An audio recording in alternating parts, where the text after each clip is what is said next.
If you like what I do, consider joining my channel or donating to my coffee. Links in the description. Before Metroidvania became a buzzword, one man reshaped the genre with a dam pier, a castle full of secrets, and a whole lot of RPG sauce. That man, Koji Igarashi. And the games he touched, Symphony of the Night, Aria of Sorrow, Portrait of Ruin, they aren't just Metroidvanias. They're Igavanias. Platformers with a Metroid-like structure defined by stat building, gear swapping, and, of course, Igarashi's signature touch. Igavanias blend gothic atmosphere with notes of playfulness and absurd humor, an Igarashi hallmark, alongside deep character customization. Igavanias aren't just about where you go, they're about how you grow. And while this list centers on the man himself, the term Igavania isn't exclusive to Iga's work. From the haunted halls of Castlevania to the cursed corridors of Bloodstained, Iga's legacy has spawned a new wave of disciples. From devs who replicate the formula to a T, to those who drop the gothic tone entirely in favor of anime class. In today's scene, it's clear, Igavanias have stretched far beyond Dracula's front porch. Since Iga's Metroidvanias total out to 7, I've added 3 spiritual successors to round things out for a proper top 10 list. Consider the first 3 spots as appetizers for the main course. Hey, I'm the Metroidvania Guru, and this is the top 10 Igavanias.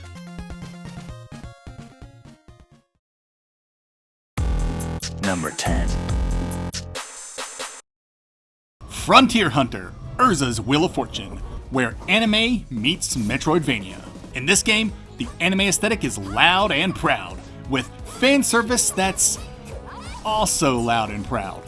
Painfully proud, depending on your tolerance for dramatic posing, jiggle physics, and straight-up sexual harassment. But if you're into high kicks, high-pitched voice acting, and high-stakes boss fights, Frontier Hunter delivers. You control 3 heroines you can swap on the fly, each with their own movesets, HP, gear, and builds. The monster core system is slick. Enemies drop their core, you slot them into your equipment Tetris style, and boom, you're tailoring your trio like a tactical tailor. Moreover, the combat's got bite, and there's plenty to explore in this 20+ hour adventure. Frontier Hunter. It's flashy, it's flirty, and it's fun as heck. Number 9. Record of Lodoss War, Deedlit in Wonder Labyrinth is a mouthful, and also one of the best licensed Metroidvanias you can play. And its Symphony of the Night influence, as easy to see as the shoulder pads on Deedlit's cape. She's got the long hair, the floaty turnaround, and that afterimage trail that could have walked straight out of Alucard's sprite sheet. And speaking of sprites, Deedlit looks stunning, backed by enemy designs that feel lifted from the Symphony of the Night playbook. But Deedlit's more than its inspiration. It's got its own tricks. The elemental spirit system lets you swap between fire and wind mid-combat, Ikaruga style, adding a layer of strategy that Alucard never had to deal with. Short, stylish, and surprisingly strategic, Deedlit in Wonder Labyrinth is a love letter to Igavanias, with just enough elven elegance and arcade punch to stand on its own. Number 8. Megavanias, the unofficial subgenre born from pure fan devotion. These are Metroidvanias crafted by Megami Games, a team that's been keeping the Igavania flame alive with pixel-perfect homages ever since Konami left the castle. Megami Games has been making Castlevania homages for a long time, but they really didn't start to make waves until the Lacard Chronicles. 2 fan-made Castlevania games so polished, they felt like lost entries from Igarashi's vault. Gothic vibes, tight combat, and excellent exploration, especially in the sequel. But now, Megami's leveled up. Chronicles of the Wolf is their first original IP, and the first time they're actually getting paid for their craft. No borrowed Belmonts, no copyright tightropes. Just a beast-hunting, lore-rich, voice-acted Megavania set in 18th century France, with Bloodless from Bloodstained even making a cameo. The game may begin like a love letter to Simon's Quest, but halfway through, it rips open the envelope and goes full Igavania. From fan passion to full-fledged production, Megami Games' Megavanias are no longer just tributes. They're contenders. Alright, we've seen the spiritual successors. Now, let's meet the originator. Time to dive into the Igavanias crafted by Koji Igarashi himself.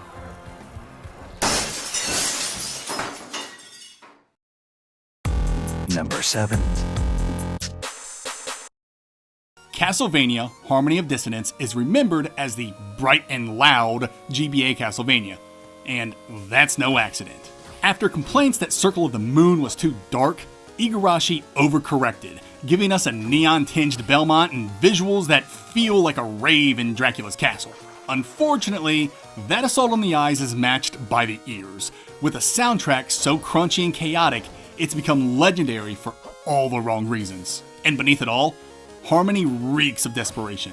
It wants to be Symphony of the Night so bad, from its insane number of bosses to its double castle gimmick, where you flip between overlapping maps to progress and uncover new secrets. Still, between the fun dash and the flashy spell fusion system, there's enough fun here to remind you that even the weakest Igavania is still worth your time. Number 6. Castlevania Portrait of Ruin is the tag team Igavania, letting you swap between Jonathan Morris and Charlotte Allin on the fly, or even control them both at once for some wild combo potential. It's a clever mechanic that keeps combat fresh, especially when Charlotte busts out her spellbook while Jonathan handles the whip work. The real hook, though, is the castle's paintings, which act as portals to self-contained worlds. Everything from a war-torn city to an Egyptian desert to a freaking circus. It's a fun spin on the formula, even if the second half basically copy-pastes the first half by reusing levels. Its story's more mood board than manifesto, leaning into pulp camp with Castlevania rising during World War II, a surrealist vampire who weaponizes art, and death scheming in the background like some Saturday morning villain. But that's part of the charm. Portrait may not be flawless, but it's one of the most experimental Igavanias, and it earns a lot of love for swinging big and for having one of the coolest final boss fights in the series. Number 5. Bloodstained Ritual of the Night is Igarashi's big comeback tour, a spiritual successor to Castlevania that proves the man still has it. You play as Miriam, a shard binder who can absorb demonic powers from her enemies, which basically turns the entire bestiary into your toy box. Want to shoot fireballs, summon bats, or literally toss a giant hand at people? Go nuts. Oh, and by the way, this whole shtick of monsters giving you their powers is prime Igavania, so you'll be seeing a lot of it in the next few entries. And of course, it wouldn't be a true Igavania without a massive castle to explore. Bloodstained's chateau delivers with secrets, side quests, and a healthy dose of cheese. Seriously, you can literally cook risotto for stat boosts in this game. Sure, the visuals were a little rough at launch, and performance wasn't perfect, and obtaining the ID to get into the train was stupid and not communicated properly to the player, and the Switch release was so broken it should have been considered a crime to sell it in that state. But none of that gets in the way of the core experience, as long as you're not playing it on the Switch. Bloodstained is pure Igavania excess, nailing that symphony vibe while still carving its own identity. Number 4.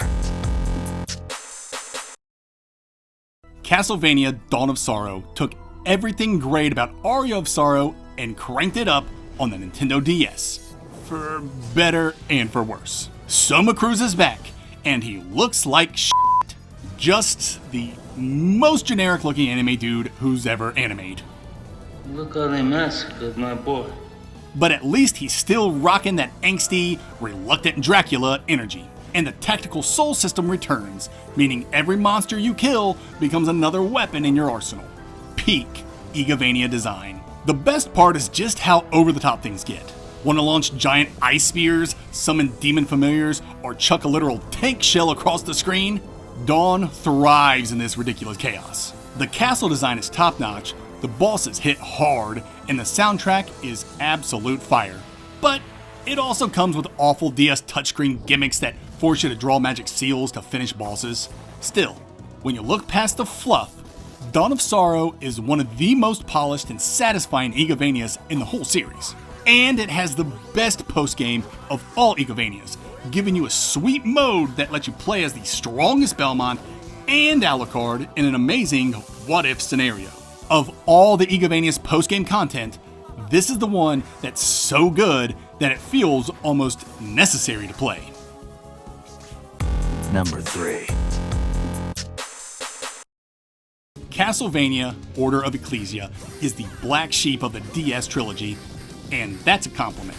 Instead of the usual castle crawl, the game drops you into bite-sized stages across the countryside before finally unleashing Dracula's lair. It's a bold shakeup that gives Ecclesia its own identity. Well, that and the fact that it's hard as balls. This is easily the toughest Igavania. Shinoa, our tattooed heroine and the blueprint for Bloodstain's Miriam, doesn't rely on whips or swords. Instead, the glyph system lets her absorb magical abilities and slot them into each hand. Every attack costs mana though, which creates a pseudo stamina system. And we all know how brutal stamina management can be. The payoff is worth it. The glyph system makes for some of the most stylish fights in the series, capped off by a Dracula battle that might be his hardest ever. Order of Ecclesia isn't the friendliest entry, but it's one of the most rewarding, and proof that Igarashi was still willing to take big risks late in the series. Number 2. Castlevania Symphony of the Night isn't just an Igavania, it's the Igavania. The one that birthed the entire genre and is half of the namesake of the genre we all love so much. Dropping the stage-based formula of previous Castlevania titles, Symphony gave us RPG progression, a sprawling castle packed with secrets, and a half-vampire protagonist who, quite frankly, is the coolest Metroidvania protagonist ever. And trust me, I've played a few MVs in my time. Alucard's moveset feels incredible.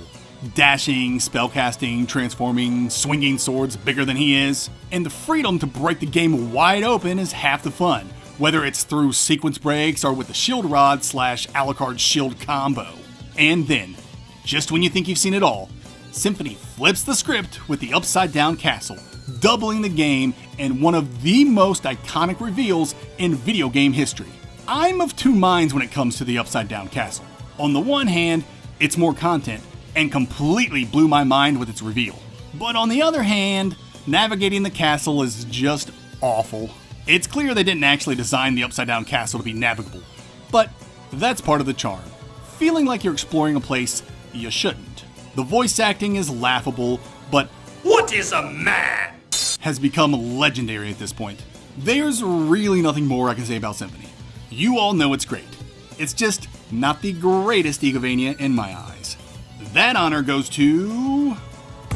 Number 1. Castlevania Aria of Sorrow is the full package when it comes to Igavanias. Released on the GBA in 2003, it gave us Soma Cruz, a white-haired protagonist who looks like he belongs in a J-pop boy band, but who secretly carries the power of Dracula himself. The tactical soul system is the star here. Every enemy drops an ability, turning the entire game into one giant loot box / playground for experimentation. The pacing is razor sharp, the castle design is tight without wasting your time, the path to the true ending is logical and excellent, and the story delivers one of the best twists in the entire franchise, while also leaving us wanting more. Seriously, if Konami ever made the 1999 Julius Belmont adventure into a Metroidvania, the hype would be unreal.